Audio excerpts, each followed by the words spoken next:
অবশেষে তাহসান ভাইও বিয়ে করে ফেললো। আর এডিটর, এটা কোন পিকচার লাগাই দিলি?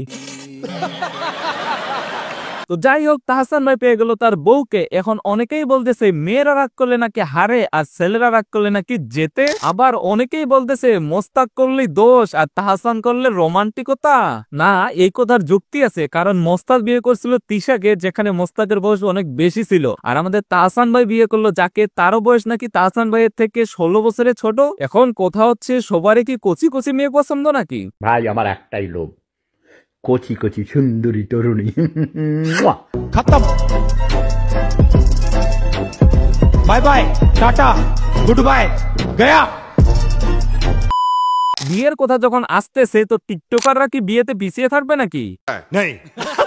তেমনি টিকটকার রাব্বিও বিয়ে করে ফেলছে।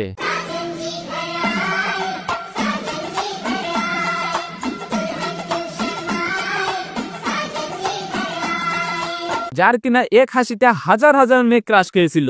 একবার ডিপলি চিন্তা করতো, এটা কি মানা যায়? না, বিয়ে করা একটা ভালো কাজ, ইসলামের দিক দিয়ে এটা ফরজ করা হয়েছে, তাই এদেরকে আমি জানাই শুভকামনা।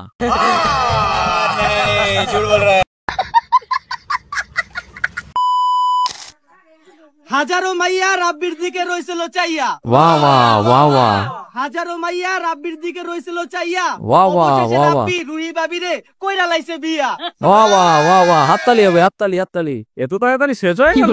আমি তো ভাবছিলাম আরো অনেক কিছু আছে। রাব্বিরে আমি দোয়া দিলাম, যা কাপড় ব্লক করে খা। বন্ধু বান্ধব এবং গাড়িদের সামনে আমি আনন্দ জলিল।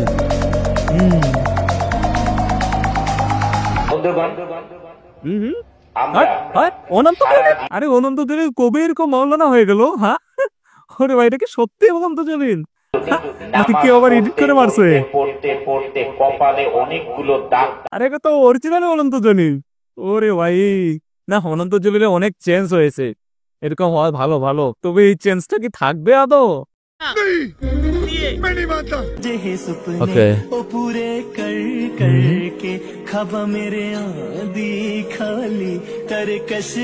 আচ্ছা, মুখটা কেন এরকম করে আছে বুঝতেছি না। বুঝলাম না মুখটা এরকম করা মানে কি? হ্যাঁ, আর এবার বিপিএল এ প্লেয়ার কেনা হয়নি, এ ধরনের মেয়েদেরকে কেনা হয়েছে হোস্ট করার জন্য। চট্টগ্রামে দেখলাম ইনি, আবার সিলেটের দেখলাম স্মিতা চৌধুরী, আর ঢাকার দেখলাম আরেকজন প্লেয়ার। না ভাই, মেয়ে কেনা হয়েছে এবার বিপিএল এ। এবার আমরা ক্রিকেট খেলা না, এই ধরনের হোস্টকে দেখবো।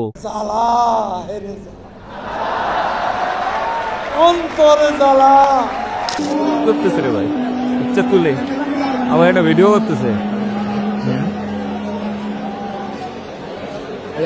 দেখাবে দেখাবে।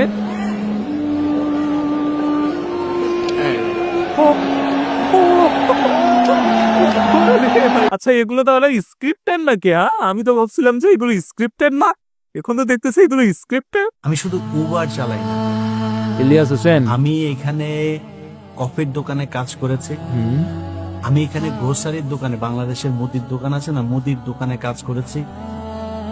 আমি এখানে একদম লিটারেলি বাংলাদেশে পিজা ডেলিভারি দেন না, বাংলাদেশে আপনারা যে পিজা ডেলিভারি অর্ডার দেন বাসায় দিয়ে আসে, ওইভাবে বাসায় নিয়ে নিয়ে তারপরে দিয়ে এসছি।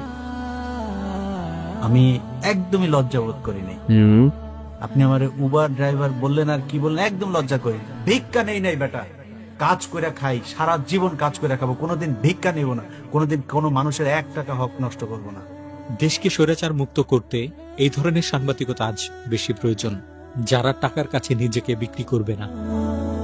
এ বিষয়ে আপনারা কি বলেন অবশ্যই কমেন্ট করে জানাইয়েন যে আমাদের দেশে ইলিয়াস হোসেনের মতো কি আরো সাংবাদিক দরকার কিনা। আর আমাদের দেশে বেশিরভাগ সাংবাদিকে দেখি যে কোন নায়িকা কি রান্না করলো, কার বাচ্চা হইলো, কার পেন থেকে ভেঙে গেল, এগুলো নিয়ে নিউজ করে।